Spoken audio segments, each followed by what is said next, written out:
ओम शांति।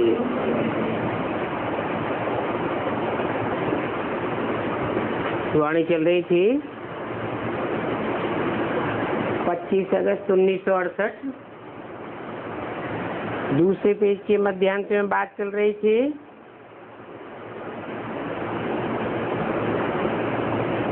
जो बाप नॉलेज आकर के कल्प कल्प समझाते हैं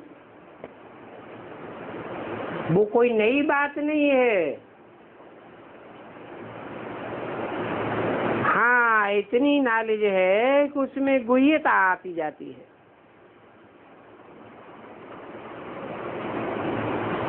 बाप कहते हैं मैं तुमको गुह्यतम ज्ञान सुनाता हूँ।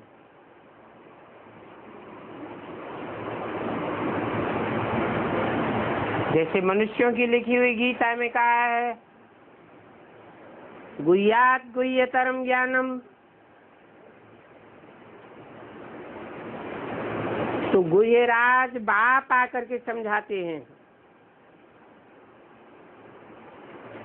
आत्मा की ही समझाने देखो अभी तुमको कैसे मिलती है। इतनी छोटी सी पिचकरी आत्मा, उसमें इतना 84 जन्मों का पार्ट भरा हुआ है और ऐसा अविनाशी पार्ट भरा हुआ है जो कब विनाश नहीं होता है। तो कितनी गुह्यतम नॉलेज है, इसको वंडर ही कहें और क्या कहें। ये पार्ट कब विनाश नहीं होता है, इसलिए इसको अविनाशी कहा जाता है। पार्ट भी अविनाशी और आत्मा भी अविनाशी।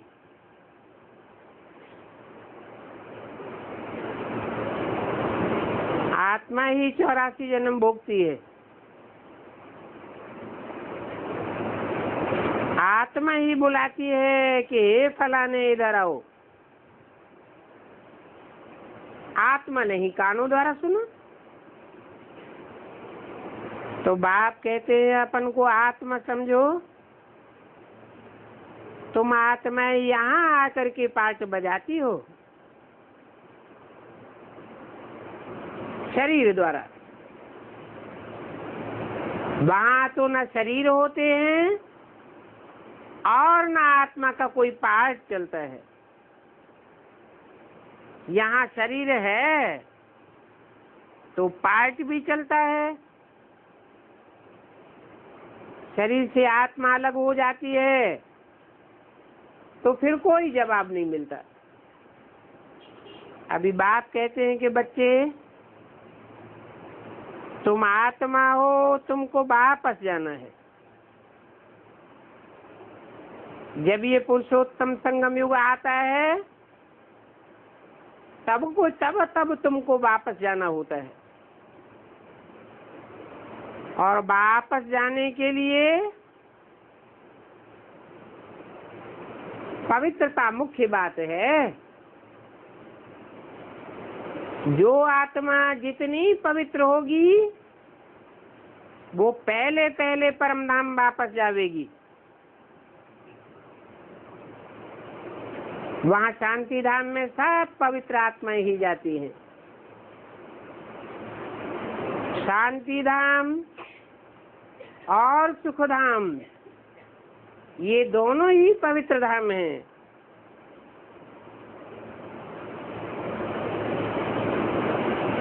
वहाँ उत्तरोत्तर पवित्र आत्माएं ही पहले जाती हैं। शांति धाम में भी पवित्र आत्माएं ही जाती हैं। वहाँ शरीर नहीं होते हैं।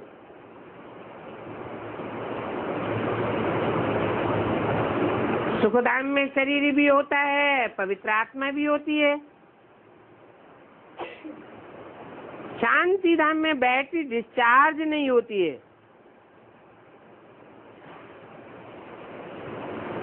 और सुखधाम में तो थोड़ी थोड़ी बैटरी डिस्चार्ज होती भी है।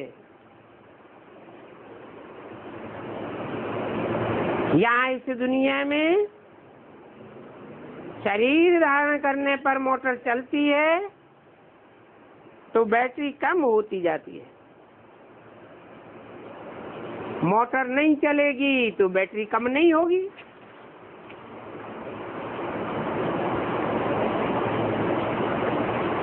पच्चीस 68 की वाणी का 30 पेज। अभी तुम्हारी आत्मा की ज्योति बहुत कम हो गई है। हाँ, ये कहेंगे कि एकदम बुझ नहीं जाती है। दुनिया में भी भक्ति मार्ग में ये रस्म चलती है, जब कोई मरता है तो उनका दीवा जलाते हैं।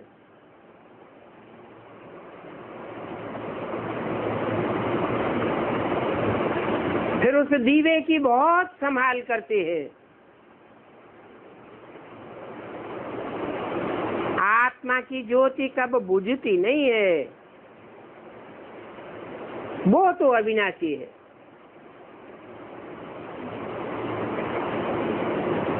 तो फिर दीवा क्यों जलाते हैं?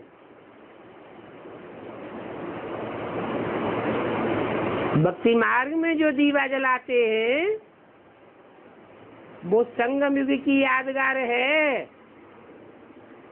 कि आत्मा की बैटरी जब उंजियानी हो जाती है तो बाप आकर के सभी आत्माओं का दीपक जगाए देते हैं।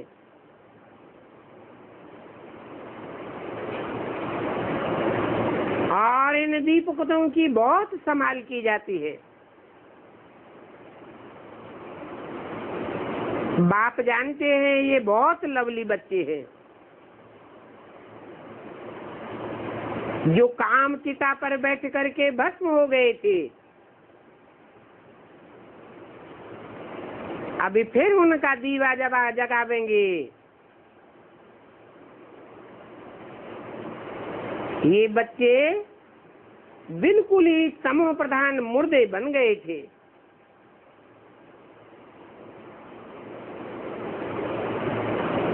इतने मुर्दे बन गए कि कोई भी बाप को जानते ही नहीं। बाप आते भी हैं, अपनी पहचान भी देते हैं, तो भी बाप को नहीं जानते। अभी मनुष्य कोई काम के नहीं रहे हैं। मनुष्य की मिट्टी भी कोई काम की थोड़े ही होती है। ऐसे भी नहीं कि बड़े आदमियों की मिट्टी कोई काम की होती है।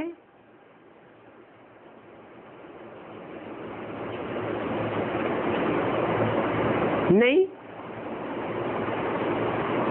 गरीबों की भी मिट्टी कोई काम की नहीं। मिट्टी तो मिट्टी में मिल जाती है। फिर कल भल कोई बड़ा आदमी हो या छोटा आदमी हो,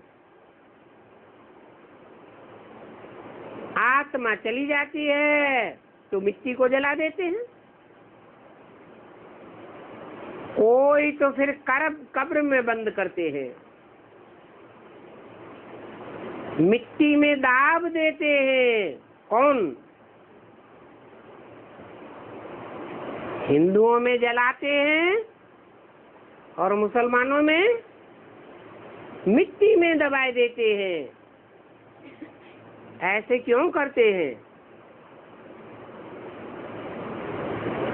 क्योंकि संगम युग में जब बाप आते हैं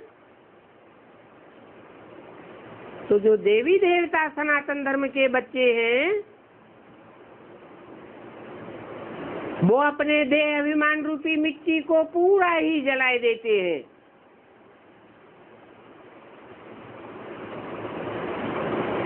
और नई दुनिया में जाते हैं।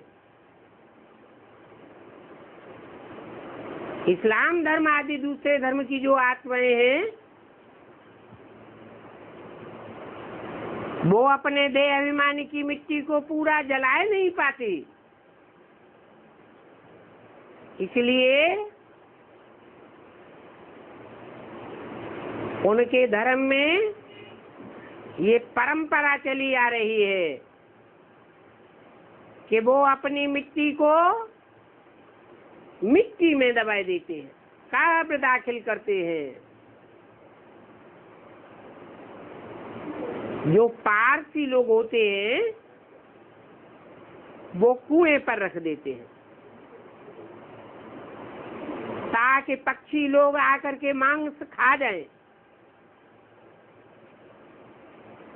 उनका मांस भी काम में आ जाए,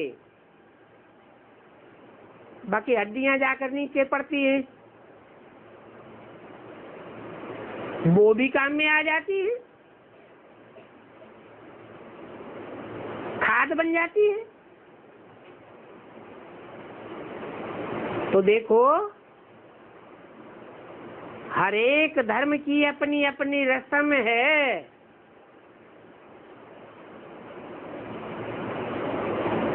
दुनिया में जो ढेर मनुष्य मरते हैं,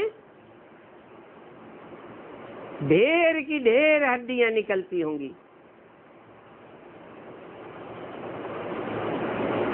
अभी तुमको तो अपने आप ही शरीर छोड़ना है। तुम यहाँ आए हो ये शरीर छोड़ करके घर जाने के लिए, अर्थात मरने के लिए आए हो। तो तुम खुशी से जाते हो, और धर्म वाले इतनी खुशी से नहीं जाएंगे।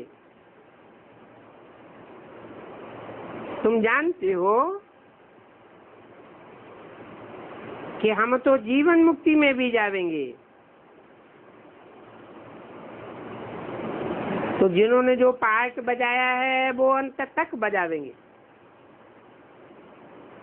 बाप पुरुषार्थ कराते रहेंगे और साक्षी होकर के देखते भी रहेंगे, क्योंकि ये तो समझ की बातें हैं, इसमें डरने की भी कोई बात नहीं है। हम स्वर्ग में जाने के लिए आप ही पुराने शरीर को छोड़ देते,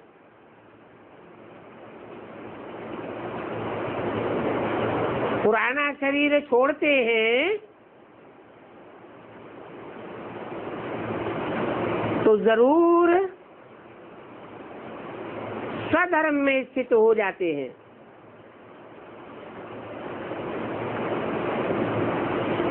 स्व आत्मा को कहा जाता है। जो आत्मा की स्थिति में जाते हैं वो ही स्वर्गीय सुखों का अनुभव करते हैं।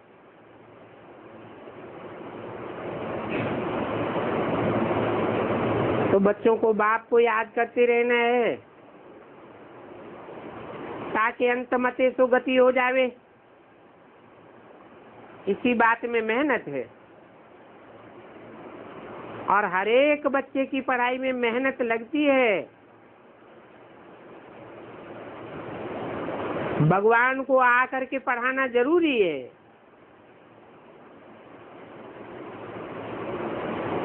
ऐसे नहीं कि ऊपर बैठे बैठे प्रेरणा से पढ़ाई पढ़ाई देते हैं। नहीं, जरूर बड़ी पढ़ाई होगी जो भगवान को आकर के पढ़ाना पड़ता है। इसमें दैवी गुण भी चाहिए, क्योंकि ये ऊंचे से ऊंचे लक्ष्मी नारायण बनना है। ये तो ऊंचे से ऊंचे युग में सतयुग के आदि में थे।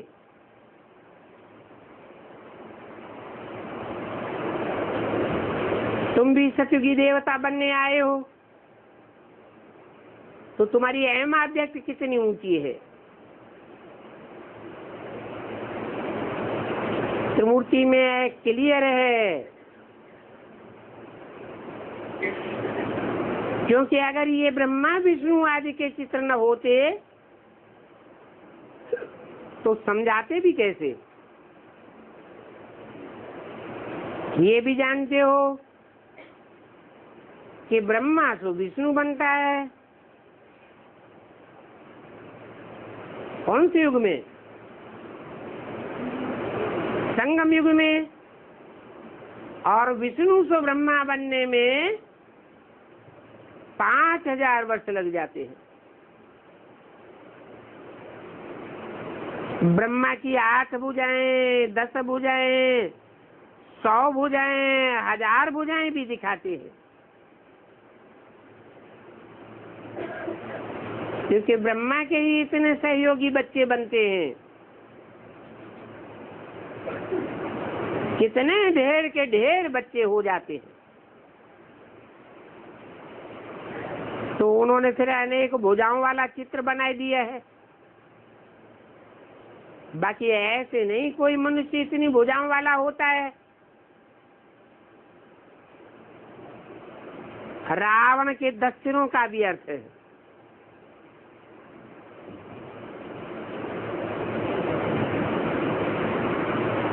रावण का चित्र बनाते हैं तो जरूर चरित्र करने वाले भी कोई होंगे। 10 चेहरे दिखाए हैं।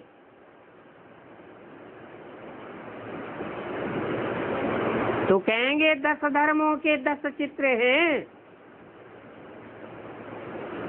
जो पहले सतो प्रधान होते हैं, बाद में तमो प्रधान बन जाते हैं।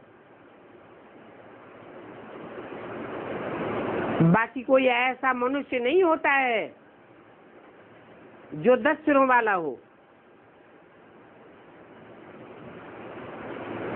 और ये 10 सिरों का राज बात ही बैठ करके समझाते हैं।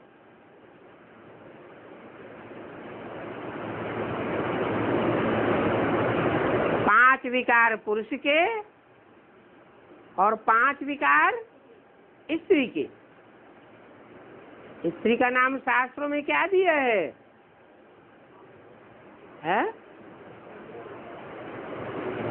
मंदोदरी।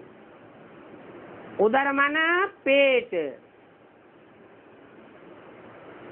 पेट कहते हैं बुद्धि को। कहते हैं ना तुम्हारे पेट में बात पचती नहीं है, तो ये बुद्धि रूपी पेट है,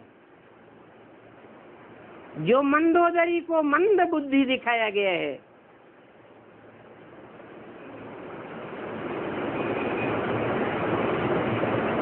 ये प्रकृति के 5 सिर हैं। प्रकृति माता होती है, मंद बुद्धि दिखाई गई है, इसलिए प्रकृति को जड़ कहते हैं। पुरुष आत्मा को चैतन्य कहा जाता है।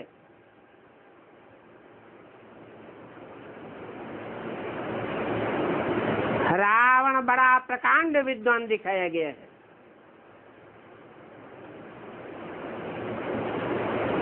परंतु विकारी होने के कारण वो विकारी बुद्धि किसी काम की नहीं रहती।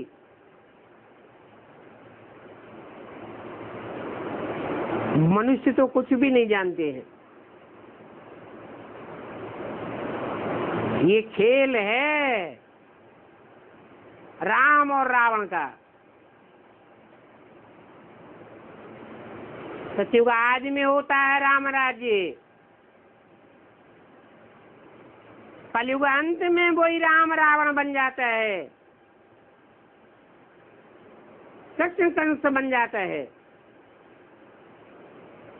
आज में होती है सतो प्रधान स्टेज और अंत में होती है तमो प्रधान स्टेज।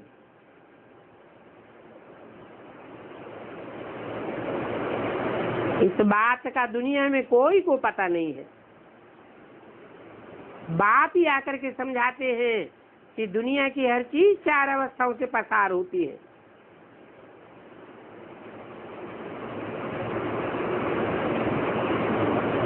ये मनुष्य सृष्टि रूपी ड्रामा भी कब से शुरू हुआ? कह देते हैं परंपरा से। अरे वो परंपरा भी कब से शुरू हुई? तो कोई जानते नहीं है। तुम बच्चे तो जानते हो कि ये परंपरा संगम युग से शुरू होती है। तो ये बातें बैठ मीठे मीठे बच्चों को बाप पढ़ाते हैं। वो बाप भी है,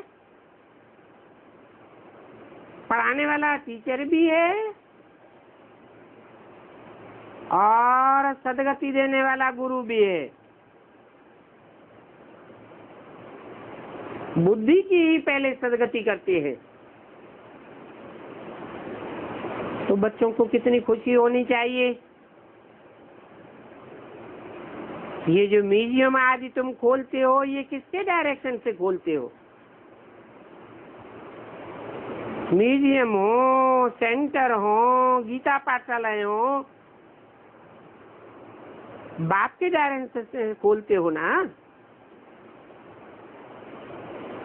यहाँ तो हैं ही माँ बाप और बच्चे, और बच्चे भी ढेर के ढेर हैं। तो बाप के डायरेक्शन पर ढेर के ढेर म्यूजियम, सेंटर, गीता पाठशालाएं आदि खोलते रहते हैं।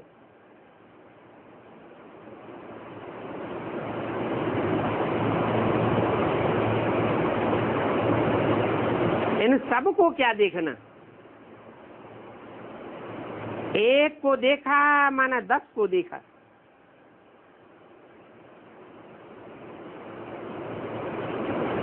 हाँ, गीता पाठशाला हो, सेंटर हो, म्यूजियम हो, इनकी इम्प्रूवमेंट करते जाते हैं।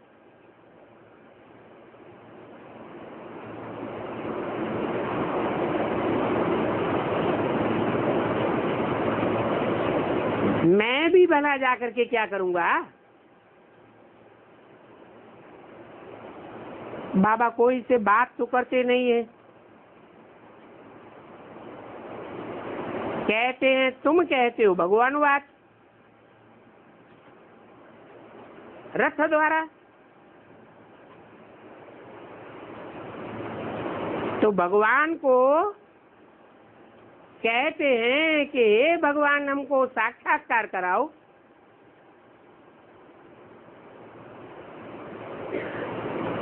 अरे तुम साक्षात्कार क्या करेंगे? तुमने अपनी आत्मा का साक्षात्कार किया है, और आत्मा का भी क्या साक्षात्कार करेंगे? आत्मा तो इतनी छोटी बिंदी है कि ना आंखों से देख भी नहीं सकते हैं। आत्माओं का बाप परमपिता परमात्मा भी छोटी बिंदी है। तो उनका तुम क्या साक्षात्कार करेंगे? साक्षात्कार आदि की जरूरत नहीं है। यहाँ तो आत्मा को बुद्धि से समझना होता है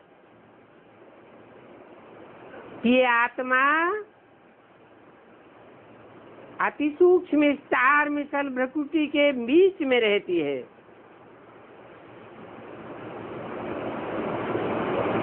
जिसके आधार पर ये इतना बड़ा दुम्ब, जिसे शरीर कहा जाता है, चलता रहता है, और आत्मा अपना पार्ट बजाती रहती है।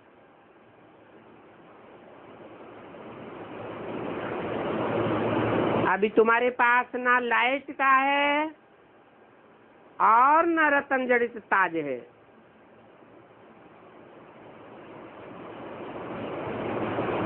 दोनों ही ताज लेने के लिए तुम अभी पुरुषार्थ कर रहे हो।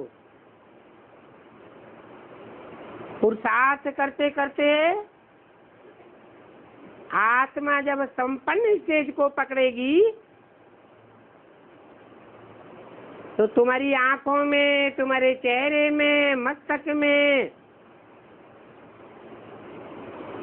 लाइट का ताज भी आ जाएगा, और फिर रतन जड़ित ताज भी मिलेगा। अभी तुम दोनों प्रकार का ताज लेने के लिए पुरुषार्थी हो। कल्प कल्प तुम बाप से वर्षा लेते हो। तो बाबा पूछते हैं कि हे बच्चे,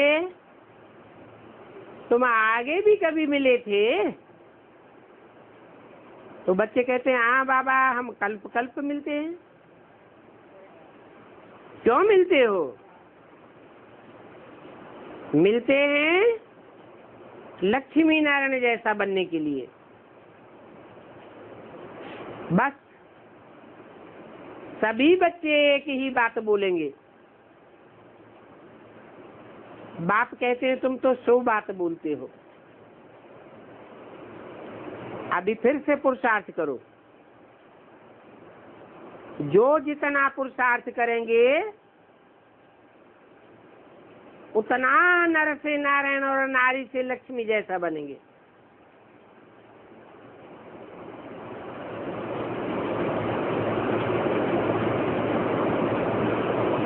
अभी सबको नर से नारायण नारी से लक्ष्मी ही तो बनना है ना।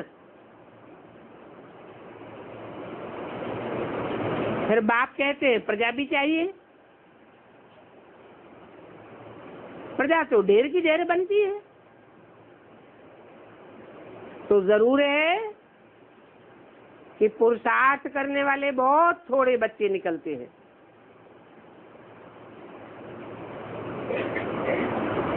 कथा भी घर घर में भक्ति मार्ग में सत्यनारायण की होती है। सतयुग में तो 8 नारायण होते हैं, परंतु कथा एक ही लक्ष्मी नारायण की गाई जाती है। समझा जाता है कि नारायण है तो जरूर लक्ष्मी भी होगी। बाकी अलग से नाम लक्ष्मी का नहीं देते हैं। नाम किसका देते हैं? नारायण का नाम देते हैं। तो वो लोग कथा तो सुनते हैं, परंतु बुद्धि में कुछ भी नहीं बैठता है। क्योंकि कथा सुनाने वाले सत्यनारायण की कथा ही नहीं सुनाते हैं। लीलावती, लकड़हारा, ऐसी ऐसी कथाएं सुनाते रहते हैं। अभी तुम बच्चे तो सत्यनारायण की सच्ची सच्ची कथा सुनते हो।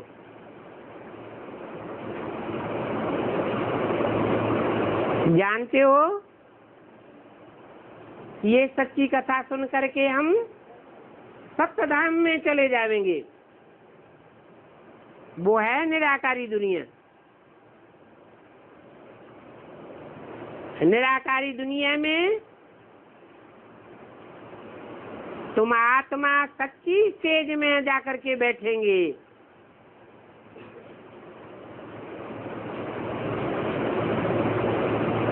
इसलिए उसको सप्तधाम कहा जाता है। फिर वहां से जाएंगे सुखधाम में। और सुखधाम में ले जाने वाला भी एक ही बाप है। वो कौन सा बाप है? हैं? जो सुखधाम में ले जाता है। आत्माओं का बाप तो परमधाम में ही बैठ जाता है। फिर सुखधाम में कौन सा ले जाता है? जरूर कहेंगे कि मनुष्य सृष्टि का ही बाप है, जो हमको शांति धाम से सुखधाम भी ले जाता है और इस दुख धाम से छुड़ाकर शांति धाम भी ले जाता है। सन्यासी तो सिर्फ शांति धाम तक ही जाने की शिक्षा देते हैं।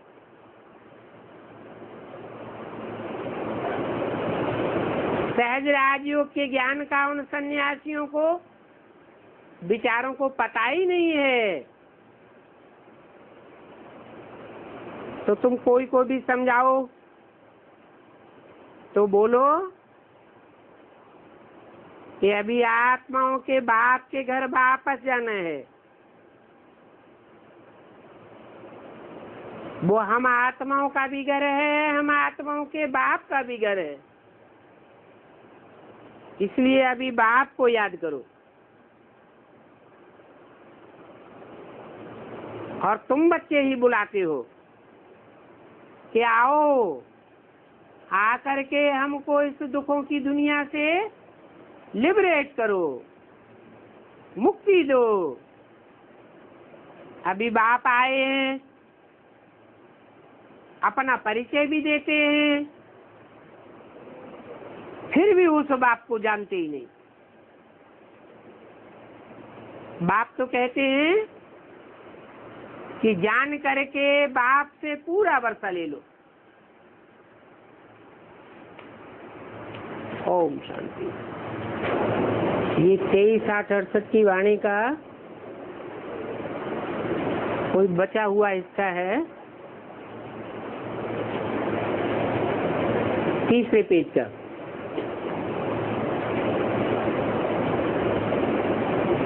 हर 5000 वर्ष के बाद तुम बच्चों को बेहद का सुख मिलता है।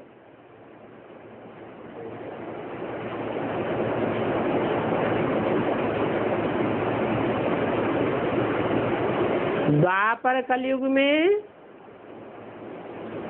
अल्पकाल का सुख होता है, उसको हद का सुख कहेंगे।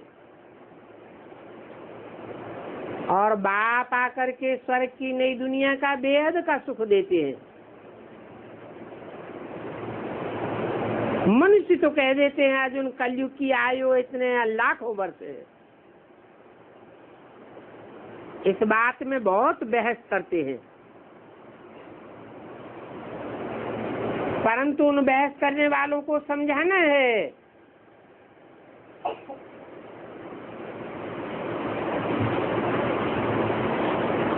इस दुनिया में दिन और रात दोनों ही होते हैं। रात में अंधेरा होता है, दिन में उजियाला होता है। रात में ठोकरें खानी पड़ती हैं, दिखाई नहीं पड़ता है।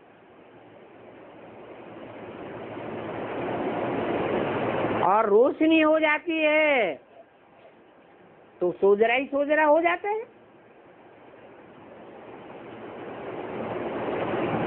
तो ये मनुष्य सृष्टि ड्रामा भी सुख और दुख का ड्रामा बना हुआ है। सुख होता है सोजरे से, सोजरा ज्ञान को कहा जाता है। ज्ञान की रोशनी को कहा जाता है। भगवान बाप ज्ञान सूर्य के मुवाफिक अज्ञान का अंधकार दूर कर देते हैं। आत्मा को ज्ञान मिलता है तो सुख का रास्ता मिल जाता है। सुख की दुनिया को स्वर्ग कहा जाता है। नाम ही है स्वर्ग। स्वर्ग अर्थात स्वस्थिति में गया हुआ। ये स्वस्थिति की पहचान बाप ही आकर के देते हैं। वो बाप सदैव ही स्वस्थिति में रहने वाला है और जो भी आत्माएं हैं वो सदैव स्वस्थिति में रहने वाली नहीं है, इसलिए जन्म मरण के चक्र में आती है।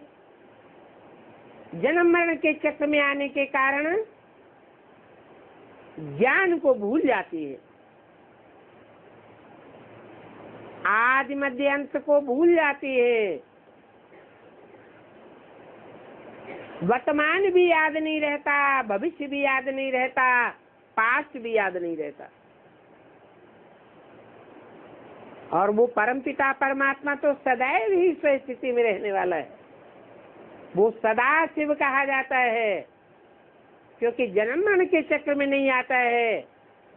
वो ही आकर के बताता है कि बच्चे, इस दुनिया में आधा समय है सुख और आधा समय है दुख। जो सुख की दुनिया है वो मैं भगवान बाप ही आकर के स्थापन करता हूँ। उस सुख की दुनिया को स्वर्ग कहा जाता है, और वो ही सुख की दुनिया जब पुरानी हो जाती है तो दुख की दुनिया बन जाती है। जैसे लौकिक दुनिया में भी कोई बाप होते हैं, बच्चों के लिए नया मकान बना के देते हैं, तो उसमें सभी तरह की सुख सुविधाएं होती हैं जब तक मकान सतोप्रधान स्टेज में रहता है। फिर जब मकान पुराना होता है, टूट फूट होने लगती है, तो दुखदाई हो जाता है। तो ऐसे ही ये दुनिया भी एक मकान के मुआफिक है। भगवान बाप आकर के तुम बच्चों के लिए नया मकान देते हैं। उस नए मकान में जाने के लिए कहते हैं कि बच्चे बाप समान सही स्थिति को धारण करो। आत्मिक स्टेज में रहेंगे, स्व की स्थिति में रहेंगे तो स्वर्ग में जाएंगे। अगर देवान में रहेंगे, बाप की बातों पर ध्यान नहीं देंगे, तो नरक की दुनिया में जाकर जन्म मिलेंगे, कल्प कल्प की बाजी हार जाएंगे। तो उस दुनिया में आधा समय सुख अर्थात स्वर्ग और आधा समय नरक होता है। नरक तब होता है जब नर करता है। नर मनुष्य को कहा जाता है। इब्राहिम, बुद्ध, क्राइस्ट, गुरु नानक आदि सब नर हैं।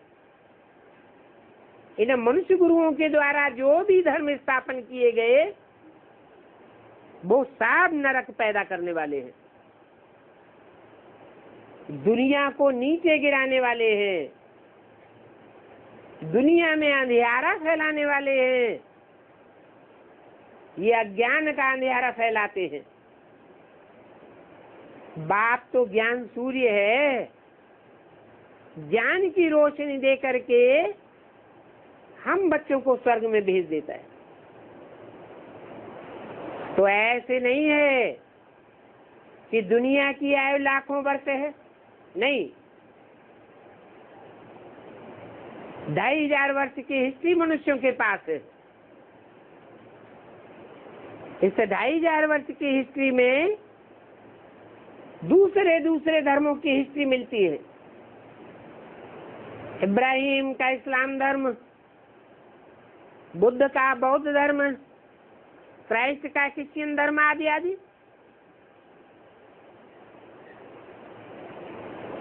ये अनेक प्रकार के द्वैत फैलाने वाले धर्म जब इस सृष्टि पर आते हैं तो दो दो मतें, दो दो बातें पैदा हो जाती हैं। धर्मों में द्वैतवाद पैदा होता जाता है। परंपराएं आपस में टकराती हैं, मनुष्य आपस में झगड़ते हैं।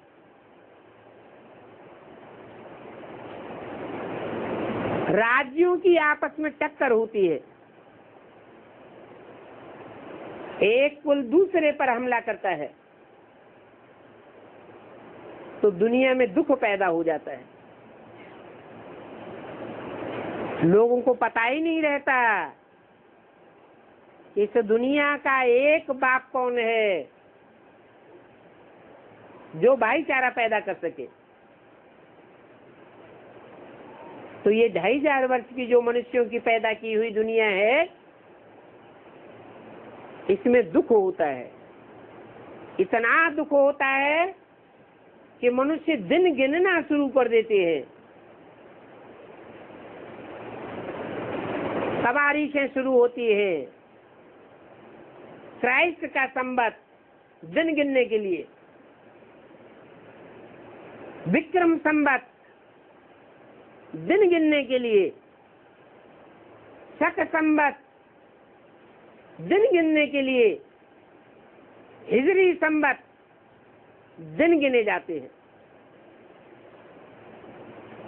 तो दुख में लोग दिन गिनते हैं या सुख में गिने जाते हैं? जब दुख पड़ता है तो एक एक दिन गिना जाता है, तब हिस्ट्री बन जाती है। ये 2500 वर्ष की हिस्ट्री मनुष्यों के पास है, लेकिन इससे पहले जब ये मनुष्यों के स्थापन किए हुए धर्म संसार में नहीं थे, तब ईश्वर का राज्य था। वहां ईश्वर कोई राज्य नहीं करता है, लेकिन ईश्वर का स्थापन किया हुआ राज्य होता है, जहां देवताएं राज्य करते हैं। वो सुख का राज्य होता है। वहां कोई भी दिन नहीं गिनता, समय की वहां गिनती नहीं होती है। वो भी 2500 साल का है। तो 2500 साल सुख की दुनिया और 2500 साल दुख की दुनिया। ये सुख दुख का खेल है, इसमें बहस करने की बात नहीं है। कि शास्त्रों में तो ऐसे लिखा हुआ है। बोलो, शास्त्र तो मनुष्यों के लिखे हुए हैं और मनुष्य सब विकारी होते हैं। विकारी बुद्धि के होने के कारण मनुष्यों का मन चंचल होता है, चलायमान होता है। जो भी मनन चिंतन करते हैं गड्ढे में जाने के लिए करते हैं। आज मनुष्यों का मनन चिंतन इतना तामसी हो गया कि जिस दुनिया में बैठे हैं उस दुनिया को भस्म करने के लिए एटम बम बनाए हुए हैं। ऐसी तामसी बुद्धि बन जाती है। तो ये ड्रामा का राज समझाना पड़ता है। अगर कोई नहीं समझते हैं तो छोड़ दो। आगे चल करके जब भूकंप आवेंगे, बम फटेंगे, तो आप ही समझ जावेंगे। उस समय बाप का परिचय देने से भी एक्यूरेट समझ जावेंगे। समझेंगे कि सुप्रीम बाप का स्वर्ग का वर्षा है और इब्राहिम बुद्ध क्राइस्ट आदि गुरु जो मनुष्य गुरु हैं उनका नरक का वर्षा है। पहले भारत में स्वर्ग था, पैराडाइज था, अभी नहीं है। अभी भारत में भी रौरव नरक है। पहले भारत में जब स्वर्ग था तो देवी देवताओं का राज्य था। अभी उन देवी देवताओं का राज्य नहीं है। अभी फिर से स्थापन हो रहा है। ये हिस्ट्री ज्योग्राफी रिपीट होती रहती है। स्वर्ग से नरक, नरक से स्वर्ग। इन बातों को समझाने के लिए ये गोला और झाड़ का चित्र मुख्य है। जो यूरोपियन लोग होंगे वो भी इन चित्रों से समझ जाएंगे, उनकी बुद्धि में भी आवेगा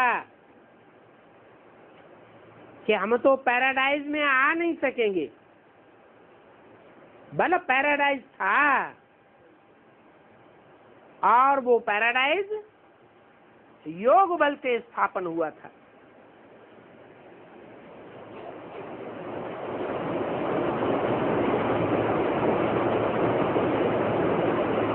हम कैसे जानना चाहते हैं?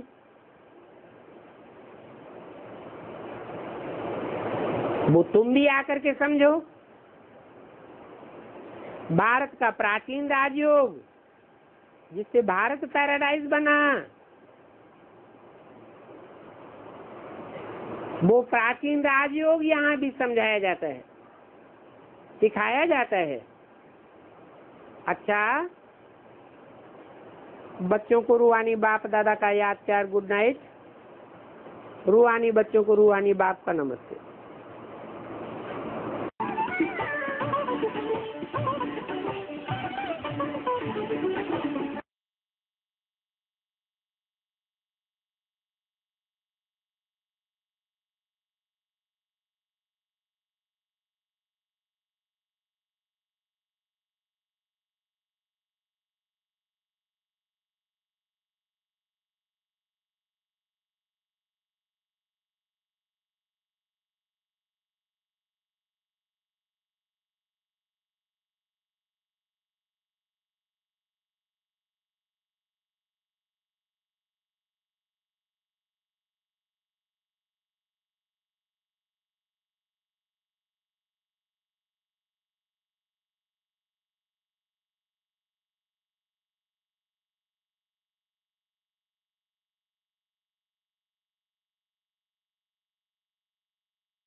जगदम्बा वाली जो आत्मा है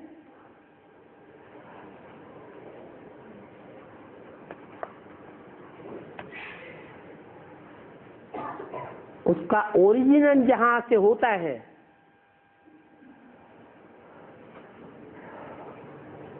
कोई तो सेंटर से ओरिजिन हुआ होगा,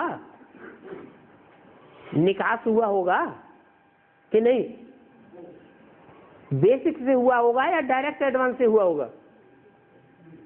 है बेसिक से ही हुआ होगा। तो वो बेसिक का सेंटर कौन से धर्म वाली आत्मा के रहबरी में चलता होगा?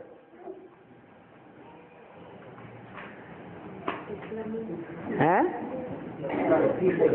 है?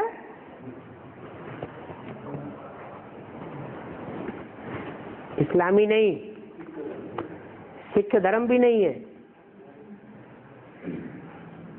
वो आर्य समाजी आत्मा है। जगदीश भाई के अंडर में चल रहा था वो सेंटर, जहां से फाउंडेशन पड़ता है देवी देवता सनातन धर्म के आधार मूर्त आत्मा का, जो आधार मूर्त होते हुए भी बीज है।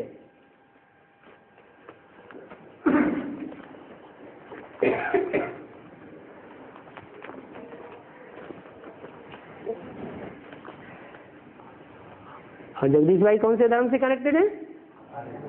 आर्य समाज से। आर्य समाज में जो यादगार है वो कौन से पक्षी की विशेष यादगार है?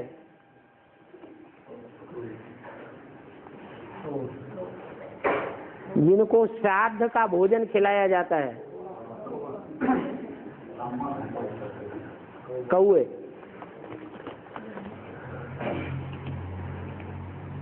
और कागविष्टा भी बहुत प्रसिद्ध है।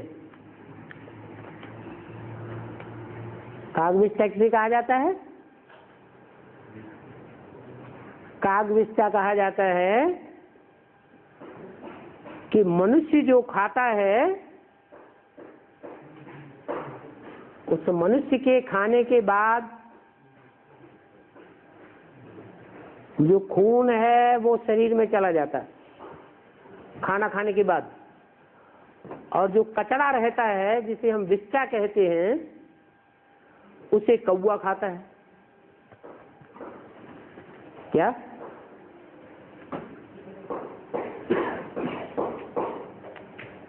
एक कौवा कचरा खाता है, ये बात कैसे साबित होती है?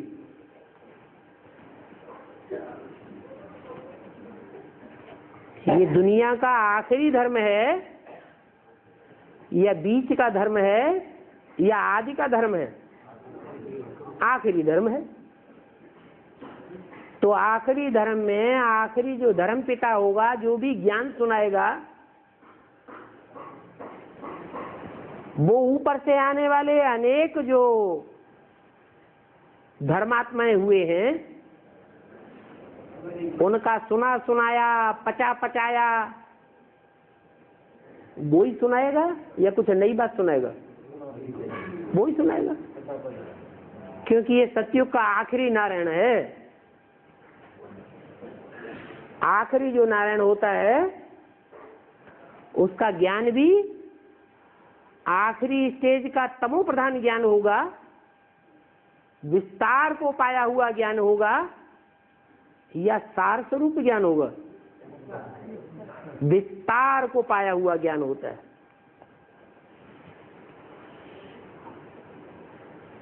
वो चाहे बेसिक हो और चाहे एडवांस के रूप कोई बीज रूप आत्मा हो, वो ज्ञान के बहुत ही विस्तार में जाने वाली होती है। तो बेसिक में तो सबको मालूम है कि ज्ञान का सबसे जास्ती विस्तार कौन सी आत्मा ने किया है? जगदीश भाई ने ढेर सारे मोटे मोटे ग्रंथ छपाई दिए खूब ज्ञान का विस्तार कर दिया, तो सबसे जास्ती तमो प्रधान कौन बना है? वही सातवां नारायण। वो क्या खाता है? मनुष्यों ने जो खाया उसका बचा हुआ कचरा खा जाता है। उस कचरे में से जो कुछ तंत निकलता है उससे परवरिश होती है पीपल के वृक्ष की।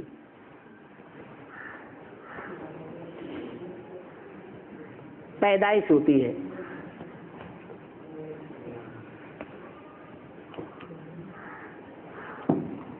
तो यहां ऐसी पैदाइश होगी, वो पैदाइश जब तमो प्रधान बनेगी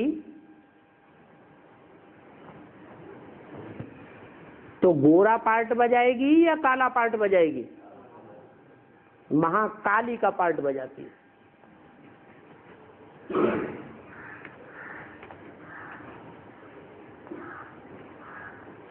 जगदम्बा सतो प्रधान स्टेज का नाम है और महाकाली तमो प्रधान स्टेज का नाम है।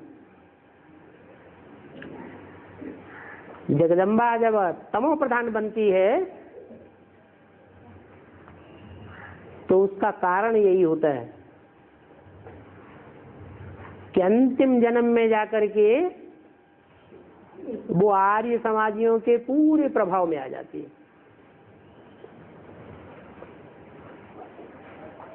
आज की दुनिया में जो भारत में राज्य चल रहा है वो कौन से धर्म वालों का राज्य चल रहा है? कौरव कांग्रेसियों का राज्य चल रहा है। लेकिन उस राज्य में भी जो प्रधानमंत्री बन के बैठा है वो कौन से धर्म का है? सिख धर्म का। माना ओरिजिन रूप में भले जगदम्बा वाली आत्मा वो आत्मा है जिसके लिए अव्यक्तवाणी में बोला है कि कन्यादान में पंजाब का खून सबसे आगे गया। पंजाब में कौन सा धर्म फैला हुआ है?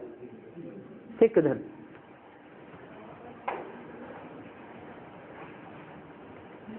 तो है तो ओरिजिनली सिख धर्म की आत्मा, लेकिन ज्ञान का फाउंडेशन कहां से पड़ता है? खाद कहां से लेती है? हैं? आर्य समाजी धर्म वो सेंटर से। और जहां से खाद लेती है वहां का गायन भक्ति मार्ग में पड़ा हुआ है कि कौए की विष्ठा की खाद से पीपल का जो बीज है वो फलीभूत हो जाता है। और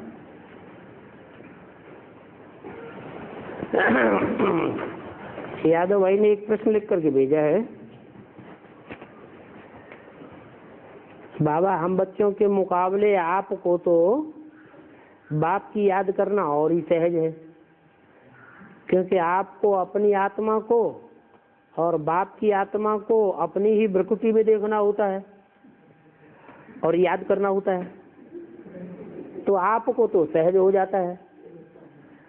लेकिन हम बच्चों को अपनी आत्मा को अपनी प्रकृति में और बाप की आत्मा को मुकर्रर रथ की प्रकृति में देखना और याद करना होता है। आपके बताए हुए तरीके से बाबा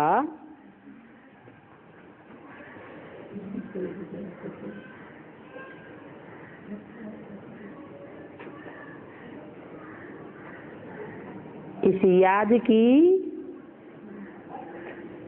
है ना, इस साल की प्रैक्टिस के बावजूद 10 साल अच्छा तरीके से बाबा 10 साल की याद से प्रैक्टिस के बावजूद भी हम अब तक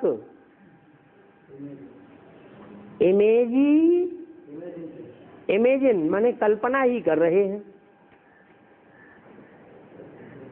प्रत्यक्ष रूप में अपनी आत्मा को और बाप की आत्मा को बुद्धि रूपी नेत्र से या ज्ञान के नेत्र से अभी भी देख नहीं पा रहे हैं,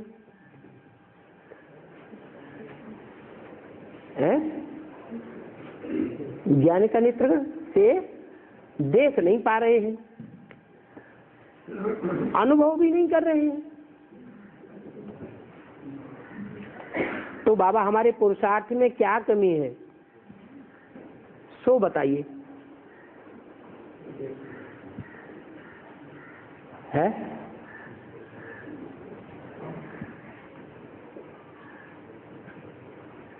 हमारे पुरुषार्थ में कमी है या याद की प्रक्रिया में कमी है? हाँ? अरे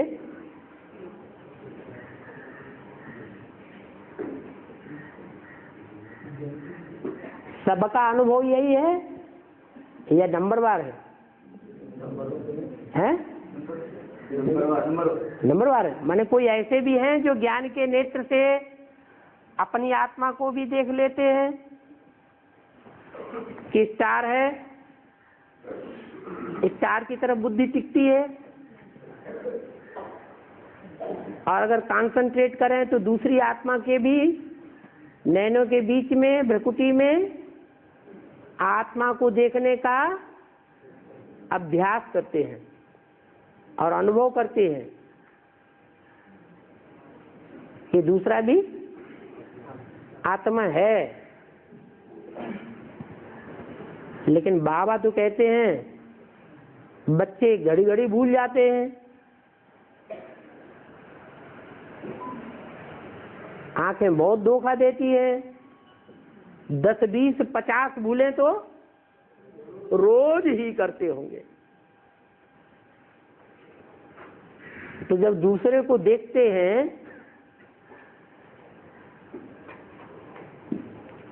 या खास करके एंटी सेक्स की तरफ बुद्धि जाती है, नेत्र जाते हैं, देखते हैं, तो गलती होती है या नहीं होती है? हैं?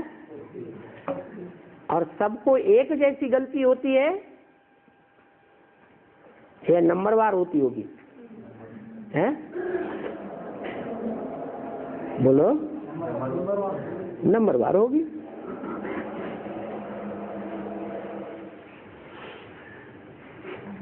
यज्ञ की याद में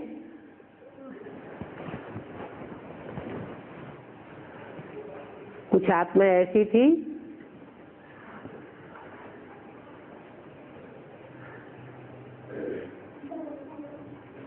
जो एकदम आज में ही उन्होंने जन्म लिया, बाप का बच्चा बनी, और उन आदि के बच्चों के लिए बोला है कि उन्होंने जो दीदी दादियां हैं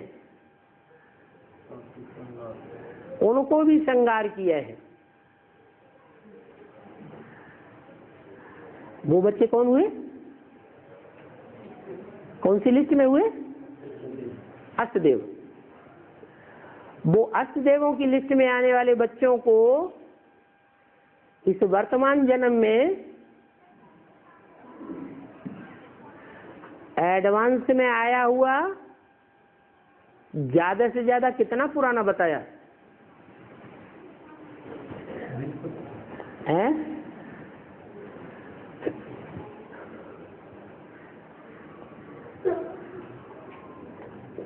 ये भी बताया है अव्यक्तवाणी में कि वो बच्चे ज्यादा से ज्यादा कितने पुराने समय से यज्ञ में आए हैं, एडवांस में आए हैं? हैं? हैं? हाँ, वो तो कई साल पहले बोला ना, माना 94-95 की बात हो गई ना। इससे ज्यादा पुराने तो नहीं हुए। हुए या नहीं? नयों की लिस्ट में है या एडवांस में पुरानों की लिस्ट में कहे जाएंगे? नयों की लिस्ट में कहे जाएंगे। लेकिन नयों की लिस्ट में होते हुए भी उनका पुरुषार्थ आत्मिक स्टेज का होगा या नहीं होगा? है? आत्मिक स्टेज का होगा। और जो आत्मिक स्टेज का पुरुषार्थ वाला होगा उसकी पहली पहचान ये होगी, नष्टो मोहा स्मृति लब्धा, माने देह के संबंधियों से, देह के पदार्थों से उपराम नंबरवार जरूर दिखाई देगा प्रैक्टिकल जीवन में। अगर प्रैक्टिकल जीवन में ये नष्टो मोहा की विशेष चित्त दिखाई नहीं देती है अभी वर्तमान जीवन में,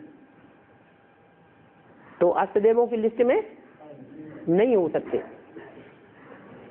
तो वो आत्माएं यज्ञ के आदि में थी या नहीं थी?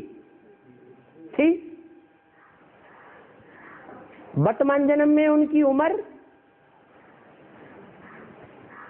60-70 साल से ऊपर होगी या नीचे होगी? हैं? नीचे ही होगी।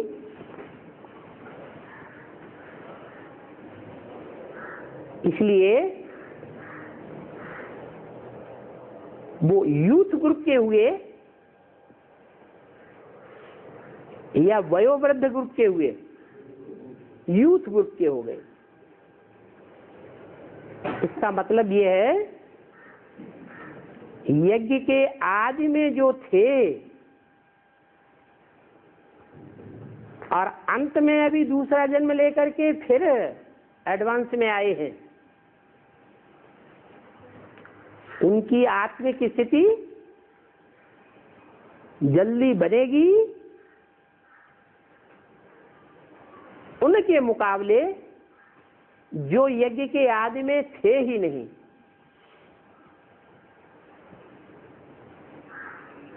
यज्ञ के आदि में नहीं थे, उनकी एज क्या होगी? हैं? 70 साल से ऊपर होगी। तो जो 70 साल से ऊपर वाले हैं वो एडवांस में कैसे आ गए? पूर्व जन्मों के राम बाप के साथ। हाँ, वो एडवांस में इसलिए आ गए कि पूर्व जन्मों के जो हिसाब किताब हैं वो राम वाली आत्मा के साथ संग और साथ के ज्यादा हैं, इसलिए एडवांस का ज्ञान उनको जल्दी बुद्धि में बैठ गया। बाकी इस जन्म में और पिछले जन्म में यज्ञ के अंदर वो नहीं थे। वो यज्ञ के आदि का फाउंडेशन उनके अंदर नहीं पड़ा।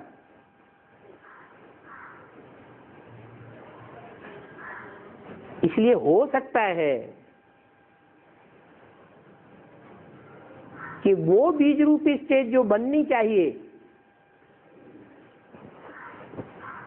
वो नहीं बन पाती है। फिर इस जीवन का संग का रंग भी देखा जाता है। इस जीवन के पुरुषार्थी समय में जो संग है वो कैसा है, वो भी प्रभावित करता है। ज्ञान की पराकाष्ठा भी प्रभावित करती है।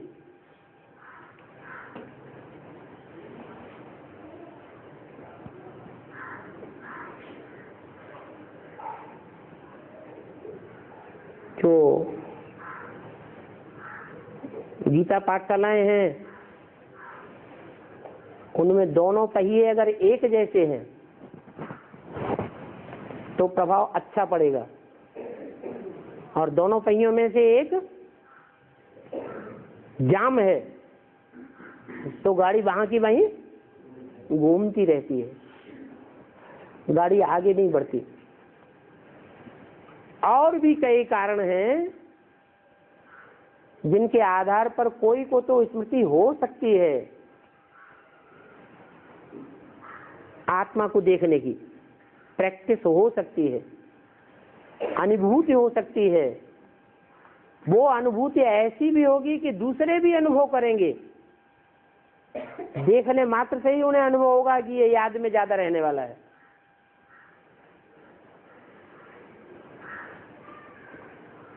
तो नंबरवार होते हैं। इसमें ये नहीं है कि ऐसा क्यों होता है हमको, किसी को होता है किसी को नहीं होता है। कोई ऐसे भी होते हैं कि जितना माया का पसारा बढ़ता जाता है, माया की परीक्षाएं बढ़ती जाती हैं, उतना ही उनका पुरुषार्थ और तीव्र होता जाता है।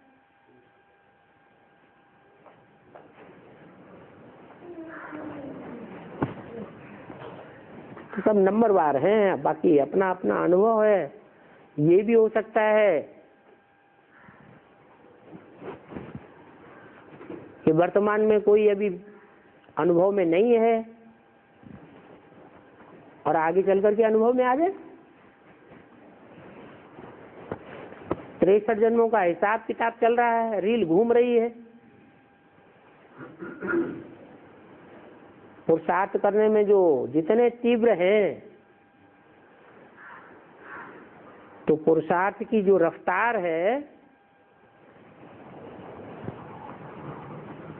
वो हमको सफलता में आगे बढ़ा सकती है कभी भी।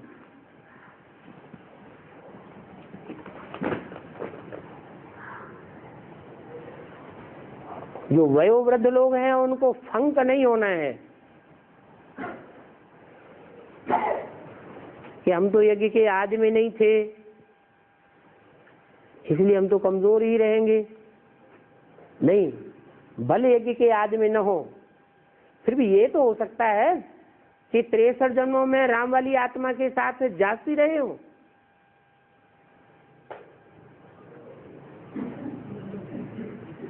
तो वो संग का रंग काम नहीं करेगा। कोई ऐसे भी हो सकते हैं कि जास्ती न रहे हो, थोड़ा बहुत रहे हो।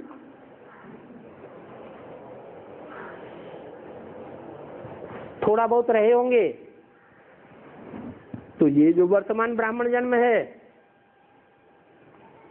इसमें भी मिलना जुलना होगा या नहीं होगा? जरूर होगा।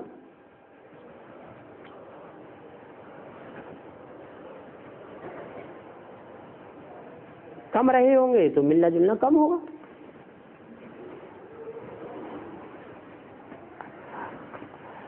ओम शांति।